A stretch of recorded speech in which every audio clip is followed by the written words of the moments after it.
Stop acting so small. You are the universe in ecstatic motion.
Bismillahirrahmanirrahim. Assalamu alaikum and a very warm welcome to PTV World News. I'm Shahzad Qayyum with the top stories of this hour.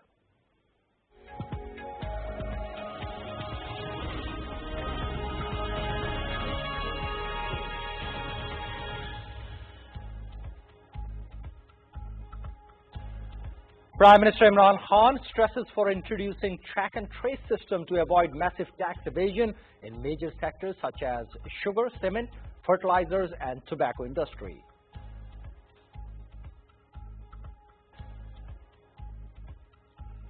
Federal Cabinet approves a Ramazan package worth 7.8 billion rupees. Federal Minister Fawad Chaudhry says government wants to provide maximum relief to the masses during the holy month of Ramadan.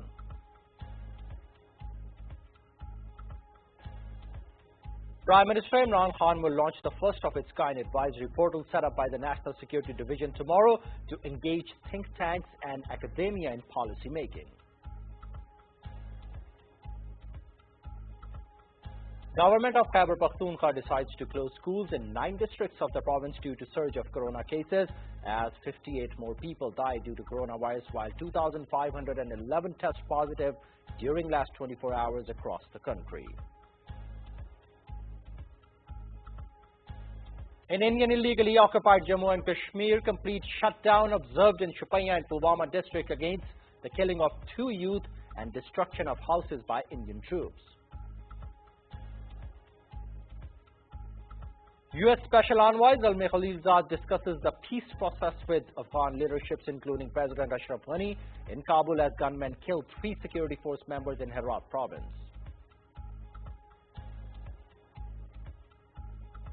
United Arab Emirates players Mohammad Naveed and Shaiman Anwar Butt have been banned from all cricket for 8 years each after the ICC Anti-Corruption Tribunal found them guilty of breaching the ICC Anti-Corruption Code.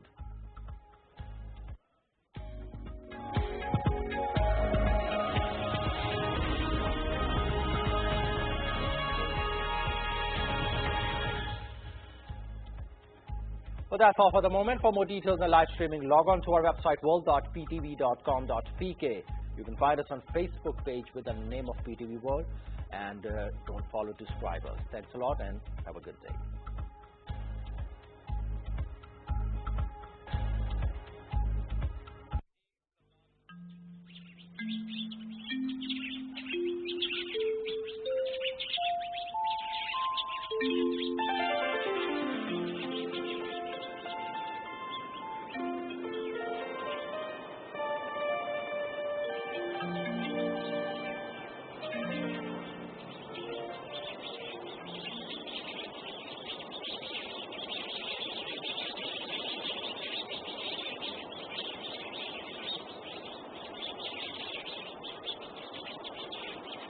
NWSP in general and Malakan Division in particular abound in lush green forests.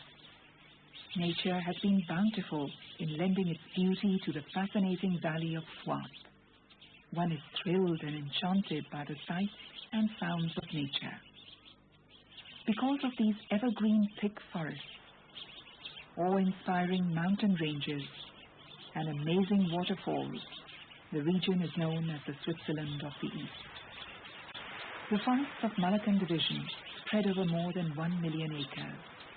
Most of the trees are of the pine genus. The most valuable, Cedrus deodara, can be seen in abundance. Parts of the forest consist of Pinus wallichiana.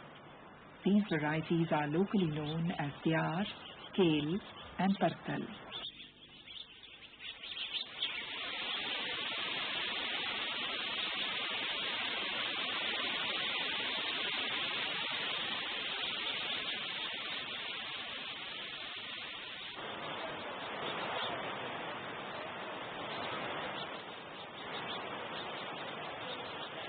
Man, since the beginning of civilization, has been making rich use of the green treasure of these dreamlike valleys. The signs of human civilization and search for spiritual and aesthetic satisfaction can be seen on carved stones in these scenic valleys.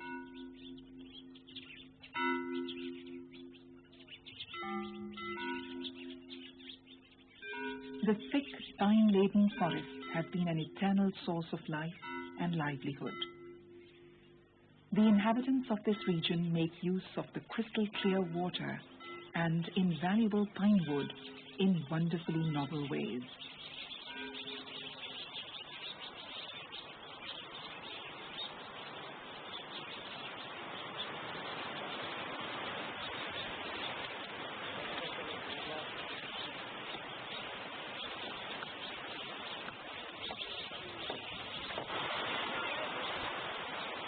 Lal Khan has been earning his bread and butter from the available natural resources for 40 years. He works hard with dignity and majesty. With his dedication and innovative skills, he stands high as a symbol of hard work among his fellow folk.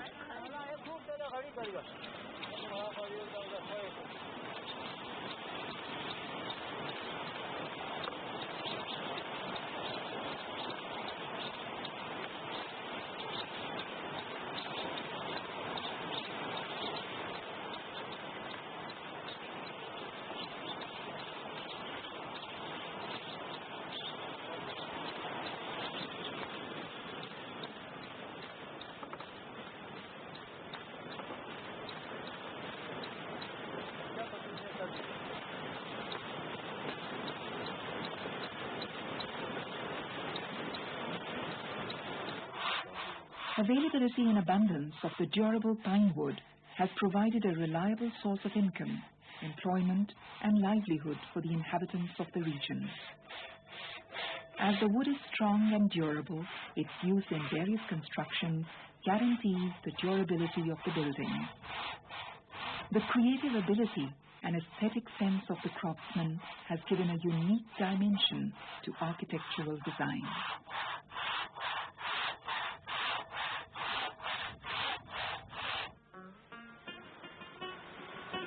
The people of Malakand division in general, and of the beautiful Swat Valley in particular, have mastered the art of woodcraft. Their association with wood and woodcraft goes back to times immemorial.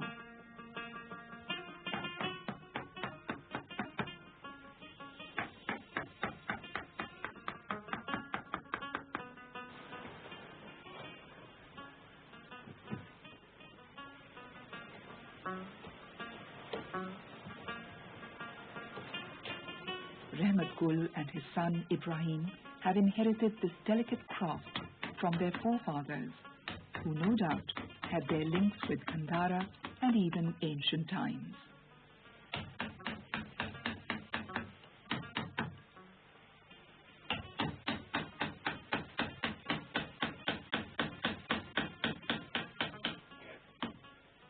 Rahmat Gul stands aloft in the whole of Swat Valley for his superb craftsmanship and skill.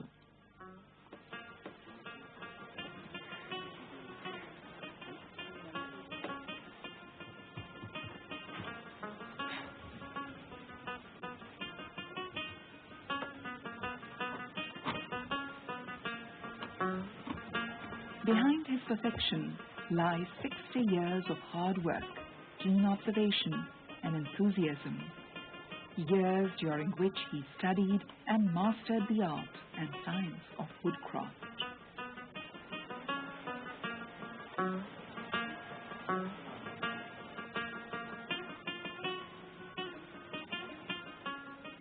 His forefathers had been doing the same.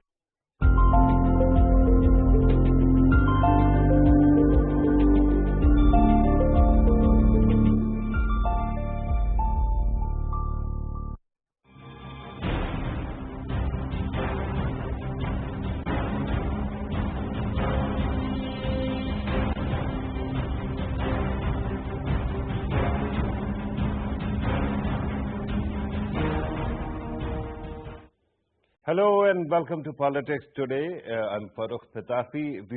As usual, we are going to talk about politics of Pakistan, especially the aftermath of the Senate elections, especially the chairman and deputy chairman Senate elections. They are very important, right? And today PDM's meeting also took place. We are going to talk about all that. But before this, let me highlight a very good development that is taking place in Pakistan, Islamabad.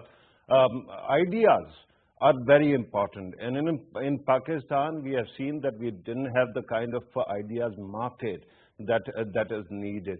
Debates, discussions are very important. So the National Security Division of Prime Minister's Office is holding two-day Islamabad Security Dialogue, and which is being attended by various influencers, not only from Pakistan, the Prime Minister of Pakistan, and the Army Chief will also speak on the occasion.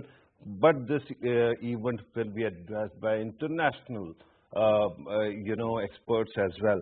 So it will be great if we can all pay attention, because ideas, especially economic security ideas, are very important, and they are going to be discussed in this event. I hope media also covers it properly, because usually media doesn't cover things which doesn't include at least not these segments where high-profile political leaders are not involved. But having said that, let us talk about the two very important things that have happened. One, the PDM meeting that went on for quite some time, and we saw fireworks there. Asif Ali is very complaining and saying that his party is not going to resign, and Mian Nawaz Sharif should come back to the country. And then we saw an answer to those complaints coming from PMLN, who said that Mian Nawaz Sharif doesn't feel safe in the custody in this country. So that was going on. And then there is the discussion of resignation or long march. And on the other side, we saw Maulana Fazlur Rahman, actually, the president of PDM, actually complaining that his candidate for deputy chairman Senate did not get as many votes as PDM could have offered. So we are going to talk about that as well. But yesterday, federal ministers spoke to the media, and they particularly targeted or pointed out what amounts to failings of the Election Commission in their eyes. And that is also very important. We are going to talk about all these matters and more. In order to help us understand these issues, we are joined by Barrister Ali Zafar Saab, the newly minted Senator of Pakistan Tehreek-e-Insaf. Thank you very much, sir, and congratulations. Also a former federal minister. Thank you again. And then we are joined by Amir Hussain Saab, a senior journalist. We are going to be joined by People's Party's representation as well. The moment they join, I'm going to introduce him as well. Amir Saab, thank you very much for being part of the program. Ali Zafar Saab, let me start with you. And let me ask you, what exactly is your government's complaint against, Election Commission of Pakistan? The history of our complaints starts a little bit earlier in time. From the time, as you know, that the Election Commission of Pakistan is appointed jointly by the leader of opposition and the Prime Minister. Yeah. and that is what happened in this case. And the idea is to have and that's the constitutional requirement also, is to have a very strong, powerful, independent, hard-working commission that is going to ensure that we have free and fair elections. We had proposed to the Election Commission of Pakistan that we should, in respect of the balloting, have an open ballot system, or at least a traceable ballot system, so that we could, in case of corruption, we could find out who's involved and then take action against them.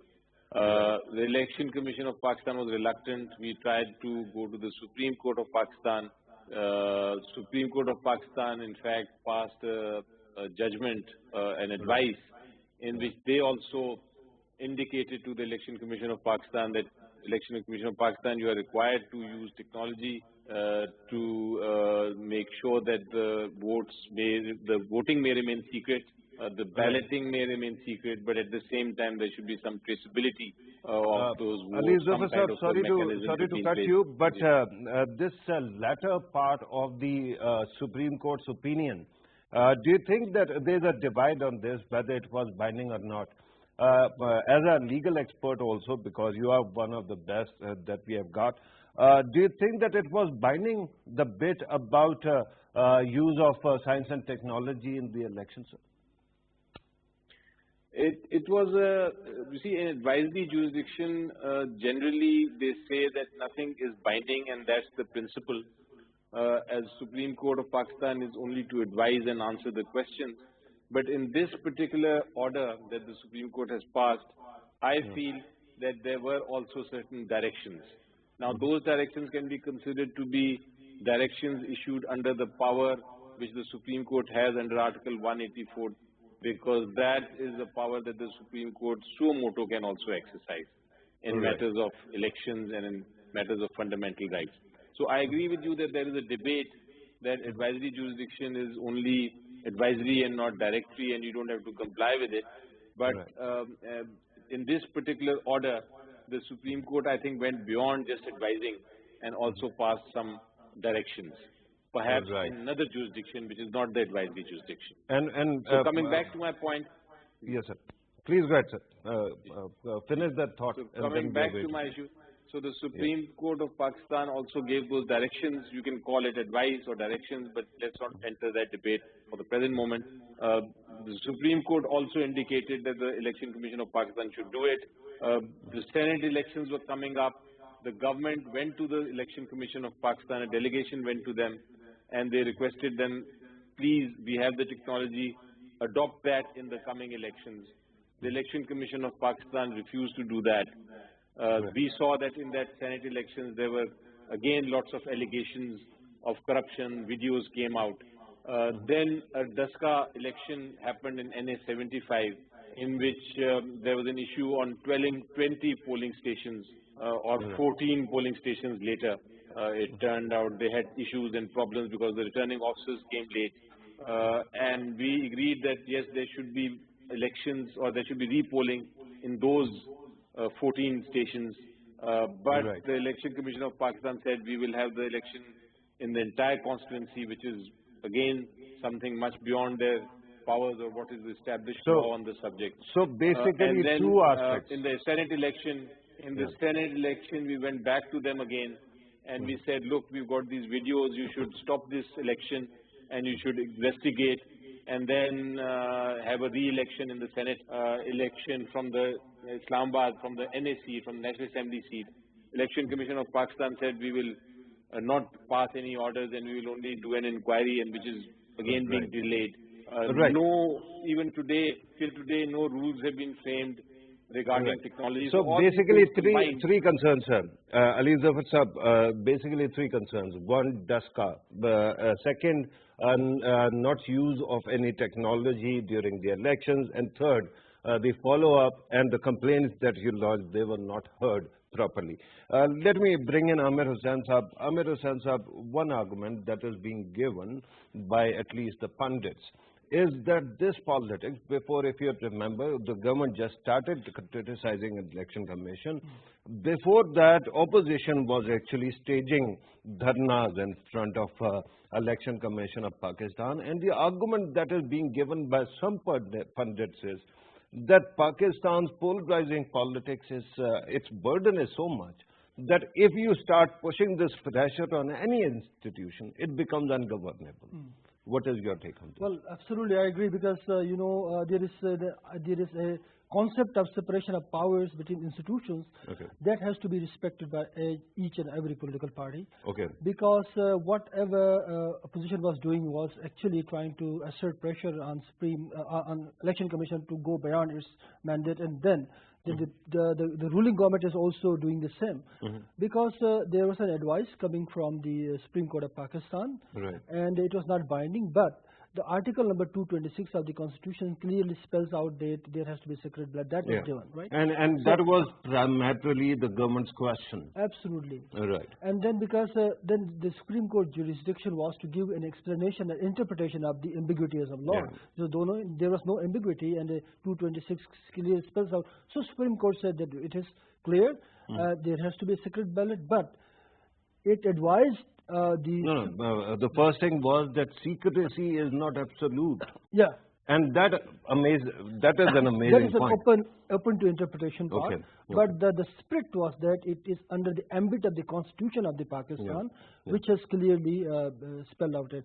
But I think there are many things that are open to interpretation, but there is a process of evolution of understanding the institutional, responsibilities.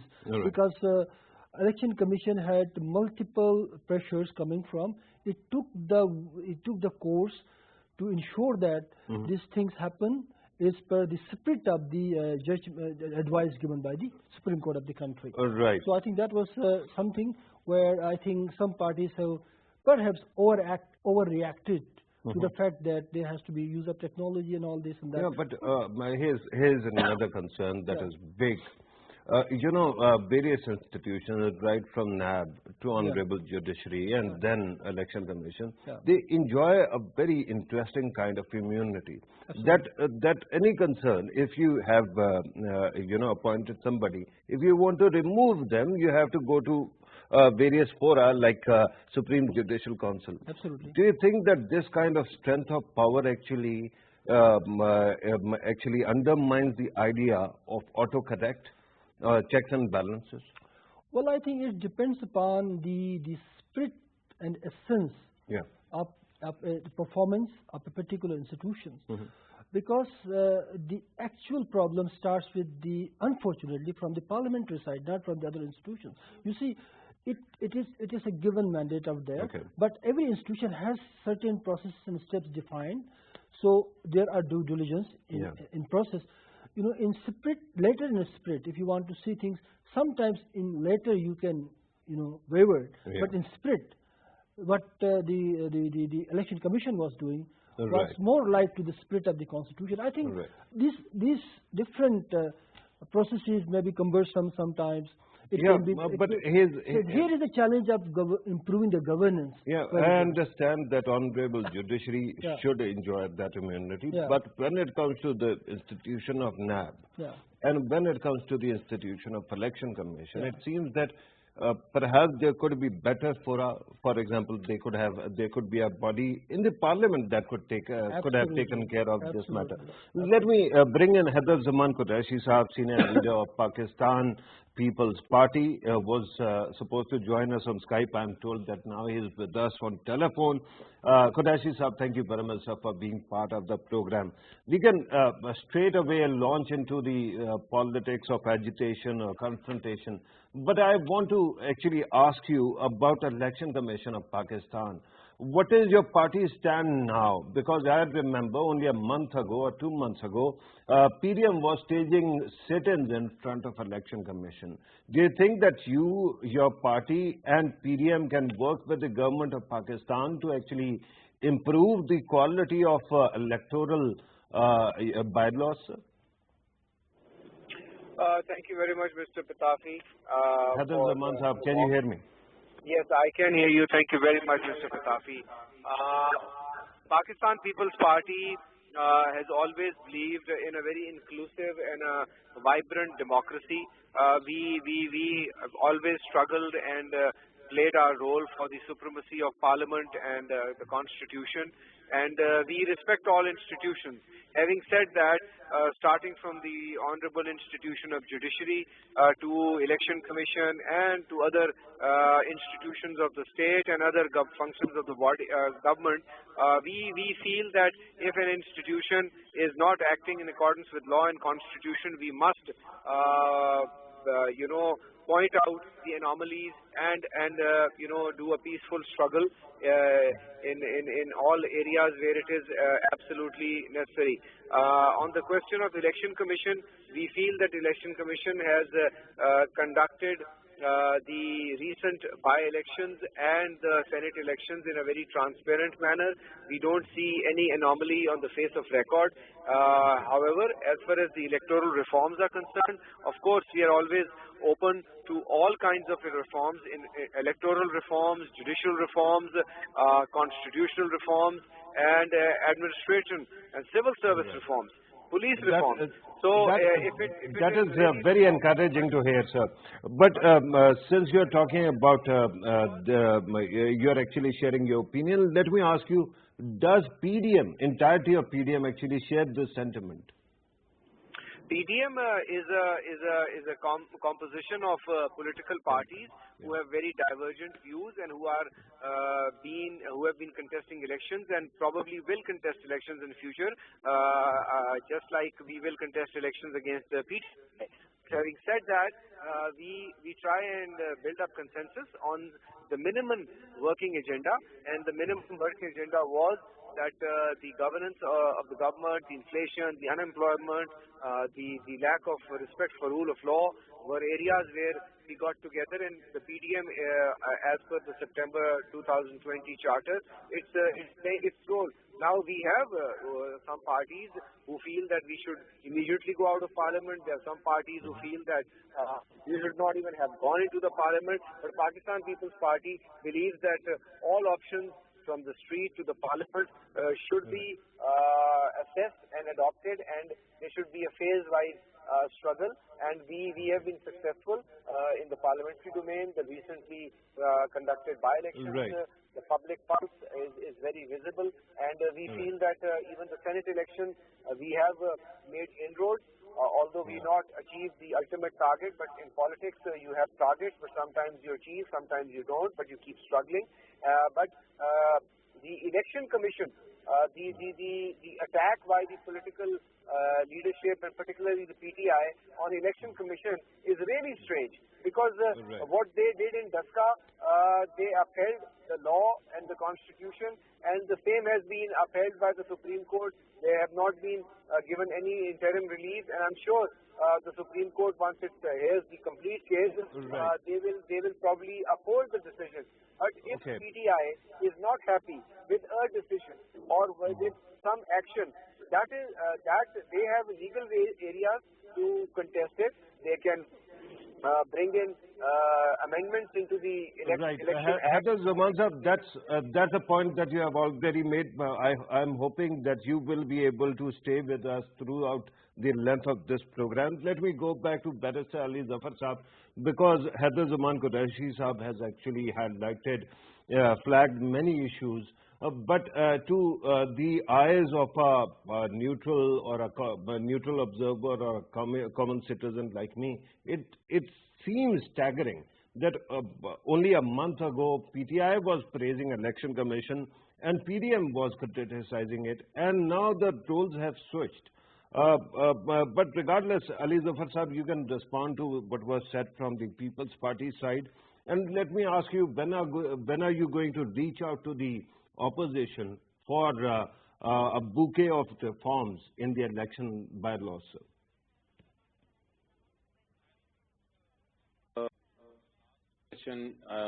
I would like to say that I also now Parliament, because the Election Commission of Pakistan is actually failing to pass those or make those rules and to reform the system. I think Parliament now has to play its role as the ultimate sovereign authority and we have to now actually carry out massive electoral reforms. Over the past many years, we've seen number of complaints. The 2017 Election Act, I think, is a very, very good document. It is a great piece of legislation. It has looked at all the past anomalies, but it still needs improvement. So we need to immediately sit together, put our heads together, and come up with the reforms for which I understand that already a lot of work has been done, and it is pretty easy and pretty swift. I think it will take not long for us to do the reform, provided the opposition is willing to cooperate and sit with us and genuinely work on this target.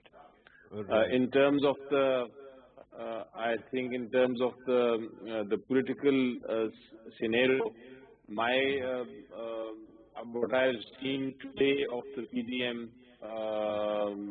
meeting that took, I am of the firm belief that the PDM is actually an alliance, a very loose alliance of various different manifestos, different workers, different political leaders, different objectives, different supporters of each other, not in the very near past. In fact, they were very bitter enemies, and they continued historically to be bitter enemies. They are bound to get into dispute with each other. The alliance is to implode. They don't have the street power. They are talking about long marches. They can't go into the long marches. And Ali Zafar sir, that point seems quite visible. But here's the problem. Pundits say that your PDM is united not because they agree on everything, but because they agree on one point, that your party or your government doesn't know how to do politics. And I'm not talking about governance, politics. Usually in Pakistan, divide and rule works. When any political party is part of virtue signaling, they are ready to listen to you. You don't know how to reach out to them. What do you have to say to that, sir? So the point I was trying to make was that PDM should give up this politics of aggression and of objecting to everything and not letting anything work, not sitting in the parliament. They should actually, if they are political parties, they should sit in the parliament and try and work things out, do the reform systems. The problem, as I see, the only reason, and you rightly pointed out, the only objective why this motley crowd, this unholy alliance has gotten together is because they have one objective, which is to target the Prime Minister of this country and to try and somehow not allow the government to perform, even if it's at the cost of the nation. And that objective, when you sit together for an objective that is wrong in principle, then that entire movement is bound to fail. The alliance is... Yeah. And once again, let me ask Amir Hussain sir, do you agree with this perception that the government might be good in many things, but it doesn't know how to exploit this situation to its advantage? Right now we hear that A, there's not going to be any resignations, PDM resignations from the parliament. B, they have deferred their long march as well. This seems to be a greater moment to reach out to one of the key constituents of PDM. But do you think that the government can do it? Well, I think government must absolutely go for a policy of engagement, because politics is all about engaging your enemies and friends. Yeah, shoulda, coulda, woulda is good. Yeah. But my question is, can it? It can, of course, it can, because there are ways given. Spell out. Give me some evidence to prove that PTI is able to actually exploit by reaching out. I'd say that so far it has not been able to exploit the opportunities created by the divergent views within the PDM. So you are telling me that it is capable, but you are not going to give me any evidence. No, it is not going to play to its potential. It's not playing to its potential. The potential is that because we have seen that the last things have unfolded from the PDM internal strains and their differences and different agendas.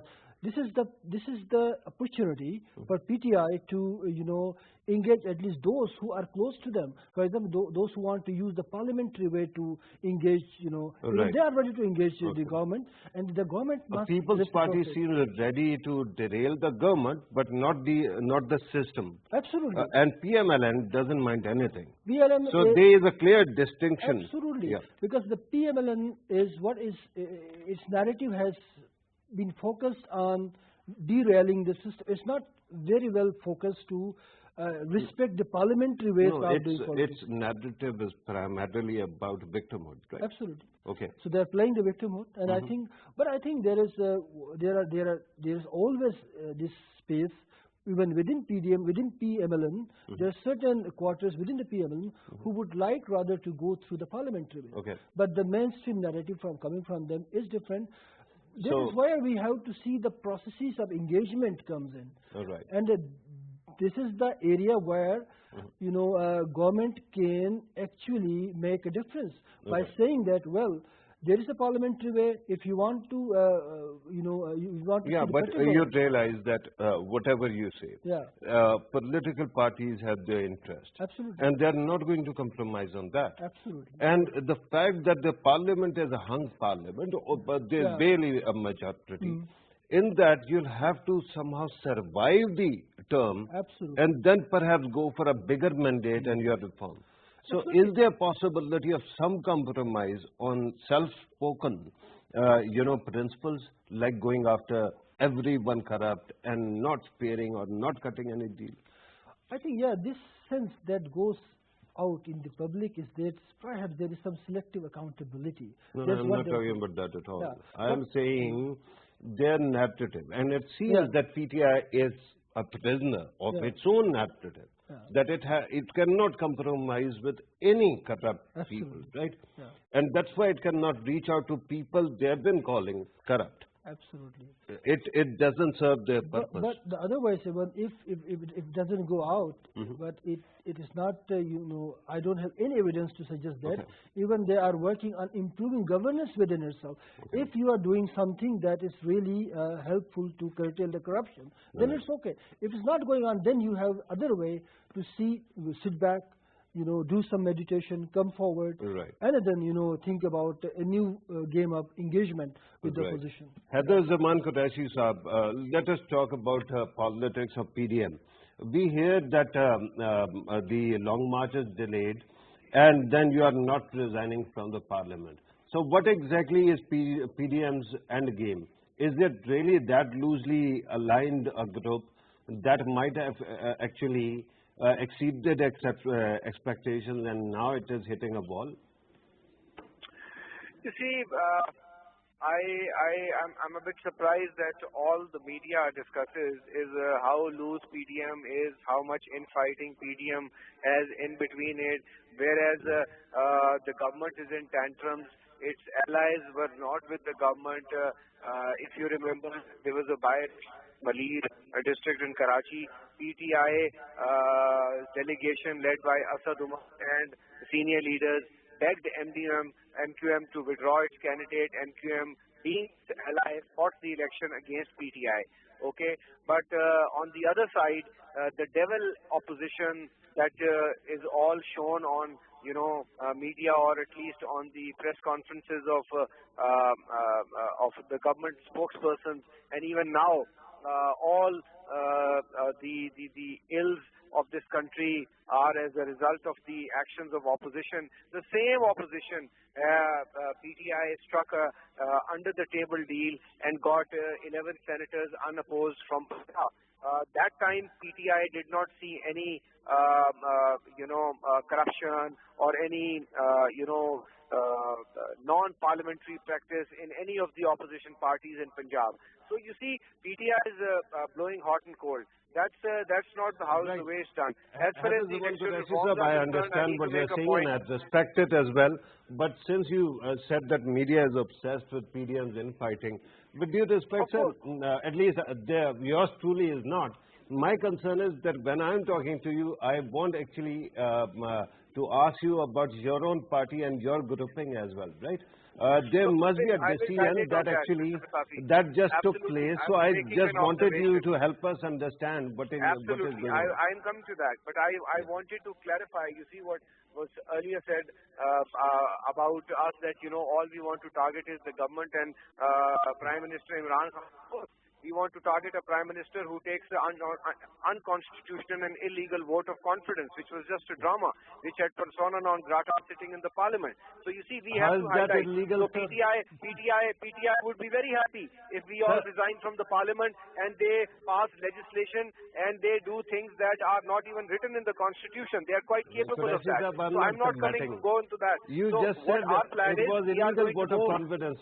As per Article 91(7), it is clear how it is going to be conducted. And it was conducted according to the Constitution of Pakistan. Why are you calling it illegal, sir? No, it was not contested because the Minister requested the President of Pakistan for a summary to be moved, and the President of Pakistan should have taken a conscious decision on his own if he felt that the Prime Minister had lost the confidence of the House. On one seat, the Prime Minister's candidate is winning by taking 174 votes. So why do you feel that there was a loss of confidence, and this is the prerogative of the President? So we feel that, first of all, this was not a vote of confidence within the realm of the Constitution. Secondly, the special assistants and members of the Senate were part of the head count, which was illegal and unconstitutional. Now let me come to your second part of the question, which is what PDM will do and what Pakistan People's Party will do. We will first exhaust all parliamentary tools, starting from no confidences against the speakers of the national and provincial assemblies. It could be the chief ministers, and then eventually the Prime Minister, and other tools, going to the court, wherever we can give the tough time to the government. And at the end, if everyone is agreed that this is the end of the process, then we will seriously consider giving resignations from the assemblies. That the resignations are the last resort. Pakistan People's Party said that. We firmly believe that. We are a parliamentary party. We always believe that even with one seat, you can play your part within the parliament. Our leader, Benazir Bhutto Shaheed, played a role with 17 seats only in the National Assembly, with no M&A from Punjab. So we feel we are not going to leave the ground open for PTI, who can't even issue a notification when it comes to Army Chief Executive, who can't issue a presidential ordinance, which is ultra-vires the Constitution. So they will play havoc with this country. We can't give license to kill to PTI, and that's understandable, sir. Qureshi sir, that is understandable. And I will actually, once again, when I come back to you, I'm going to ask you what actually caused the delay in the long march. But let me first go to Ali Zafar Saab again. Ali Zafar Saab, do you want to clear the air regarding legality of the vote of confidence first, sir? And then we can talk about other things. Yeah, I should do that for your viewers at least. You see, the election to the Senate took place, and in that Senate election, although we expected our candidate or the PTI candidate to win because we have a majority in the National Assembly, but he lost the election. On this basis, there was no legal requirement for the Prime Minister to go and seek vote of confidence, but he believed that, and rightly so, the Prime Minister believes that it is moral authority that matters in a democratic setup, and he came to the conclusion, in spite of other people giving him a contrary advice, he came to the conclusion that I must seek a vote of confidence. So a summary was sent to the President of Pakistan. The President of Pakistan, and I was part of that summary, in the sense that I was advising on it also. It was sent to the President of Pakistan, and the President of Pakistan then said, all right, I have now got a summary in which the Prime Minister himself wants to seek the vote of confidence, but I will apply my own mind. Are the circumstances fit enough that he should seek the vote of confidence or not? He sought independent legal advice also, and after doing that, he decided that yes, the Prime Minister needs to seek a vote of confidence. So he sent an order to that effect. He summoned the Parliament. The parliamentarians came and they all voted, and then the vote of confidence was, according to the Constitution, passed in favor of the Prime Minister. And now, regarding the head counts, because he is saying that SAPMs were also counted in. No, they were not. The process was very clear. The head count was absolutely transparent. It's open. It's on the record, and it's all recorded on video. So there's no question of anybody impersonating or anybody being counted who was not there. And it is therefore a purely constitutional step, which was not even required for that at that time. But since the Prime Minister opted for it, and the President came to the conclusion that there was a requirement, so it was done. For the benefit of our viewers, because you told us you were advising the Prime Minister, what was the thought behind it? I understand that moral authority is important, but it doesn't give you the kind of immunity that used to be there in the past. Within a month or so, or whenever PDM wants, they can bring in a no confidence motion. Am I correct in saying that, sir? That is correct. A vote of no confidence can be brought in at any time.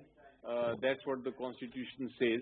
But I think this was a great step, because the opposition would have continued politically to say that the Prime Minister has lost the vote of confidence and would continue this uncertainty.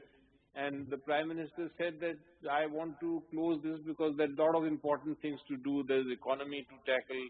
There are policies to be made. There is CPAC going on.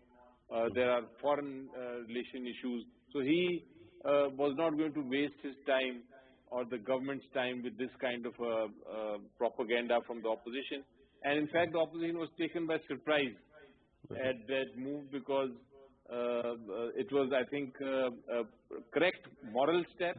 It was a correct political step, although it was not legally necessary. But nonetheless, the step was taken, and it proved to be the right step at the end of the day. One last question on the Senate elections, because that is important. Your party kept on pushing for open ballot or for traceable ballots. But we see that when it comes to the defection clause, even if it was traceable, you could not unseat anybody from their seat, even if they had, defected to the other side, especially when it comes to these votes. So what was the end game planned? If you were given your wish offered by the Supreme Court of Pakistan, how would you have actually gone after people who might have defected? You see, it's a very complex but yet a very principled stance. The idea is that worldwide ballot has to be secret, and that is the principle, so that nobody can pressurize the other person from voting in his favor or against someone.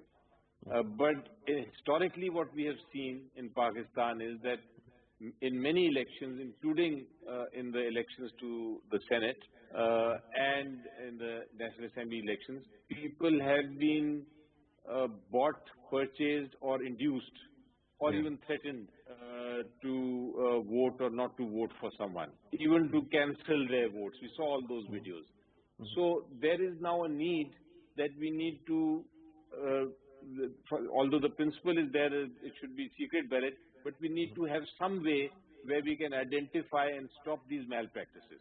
So one of the ways that we thought of, was to keep the ballot secret, but if there is evidence of corruption later, or if the matter goes to trial, then we would like to be able to see that who voted for whom. And because if the person against whom the allegation is there and there's evidence for it of corruption, then one should be able to close that case by looking at where he voted. Did he vote against his party line? Because that then substantiates the issue of corruption. And this is not something unique.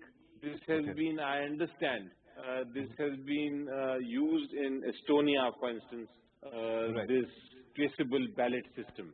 No, I understand that. My concern was that after you have identified who might have actually voted against the party, there is no legal remedy there to actually ensure that if somebody has defected without the inducement. Yes, it is not, I understand your question. It is not the issue of defection, but it is a issue of Article 62. And Article 62 in fact says that if you are dishonest, if you are not, if you use improper means, if you use inducements, or if you use any corrupt means, then you can be disqualified. So it is not a defection disqualification, but it is a constitutional disqualification that is arising. Right. That makes sense.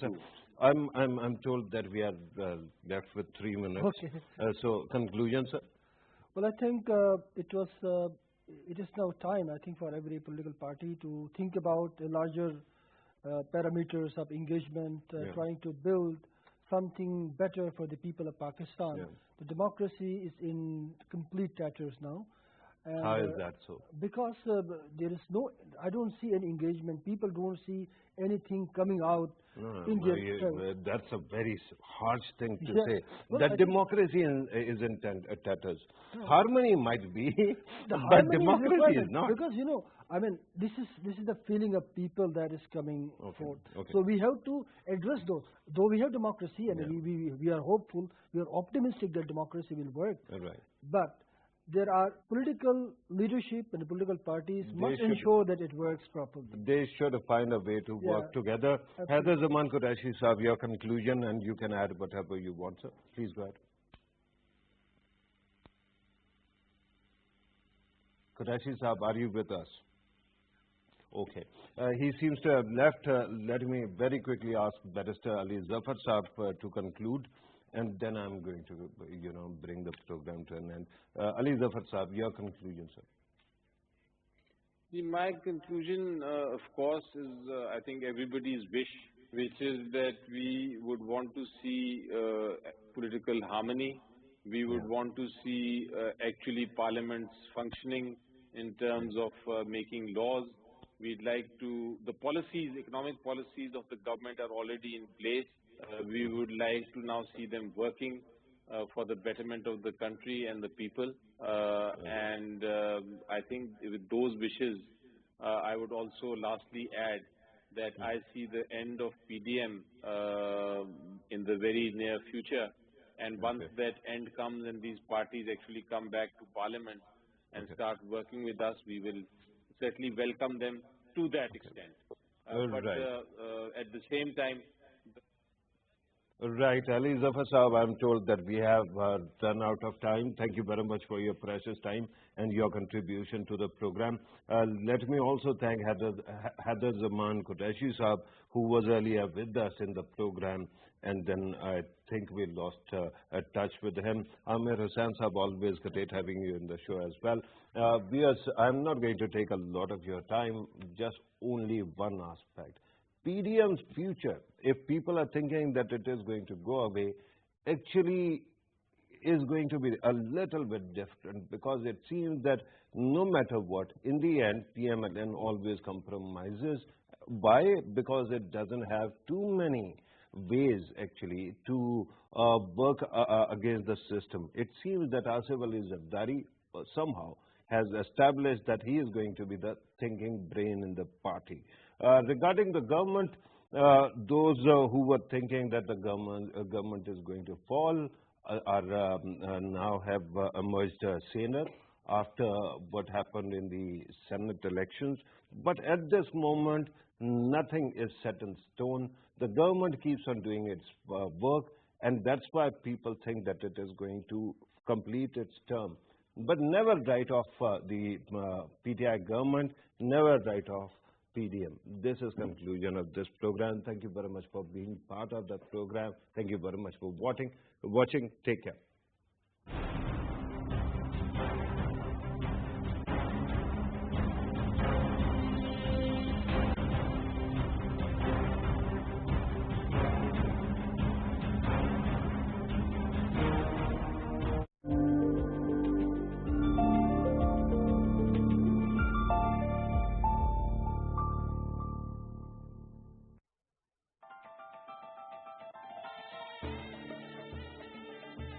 The Faisal Mosque is the largest mosque in Pakistan.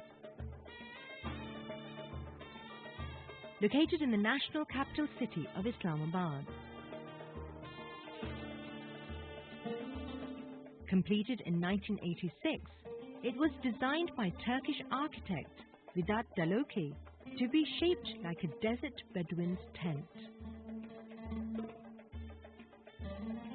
It is situated at the north end of Faisal Avenue, putting it at the northernmost end of the city and the foot of the Margala Hills, the westernmost foothills of the Himalayas.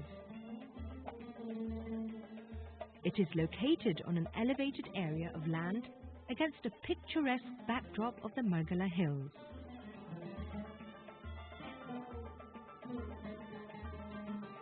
This enviable location represents the mosque's great importance and allows it to be seen from miles around, day and night. The Faisal Mosque is conceived as the national mosque of Pakistan and is named after the late King Faisal bin Abdulaziz of Saudi Arabia, who supported and financed the project. It is the largest mosque in South Asia and one of the largest mosques in the world. The Faisal Mosque was the largest mosque in the world from 1986 until 1993, when it was overtaken in size upon the completion of the Hassan II Mosque in Casablanca, Morocco. Subsequent expansions of the Masjid al-Haram, the Grand Mosque of Mecca, and the Masjid al-Nabi, the Prophet's Mosque in Medina, Saudi Arabia during the 1990s, relegated Faisal Mosque to 4th place in terms of size. Architectural wonders of Pakistan.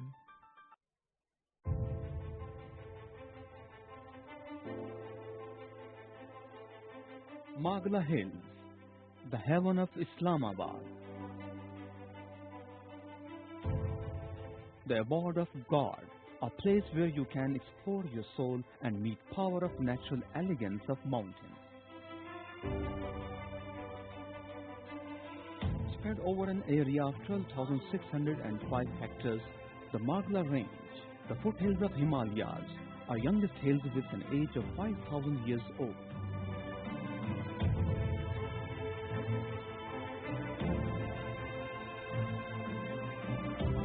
Margala Hills are home to around 600 plant species, 250 bird varieties, 38 mammals, and 13 species of reptiles.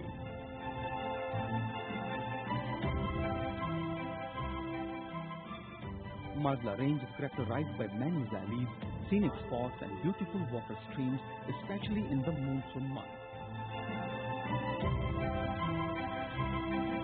Famous for their tranquil environment and lush green natural splendor, Margala Hills are a particular source of pride, harmony, and spiritual delight. For the residents of Islamabad, many of whom make it a weekly ritual to scale the various trails to Damanikoh and Pir Suhawa.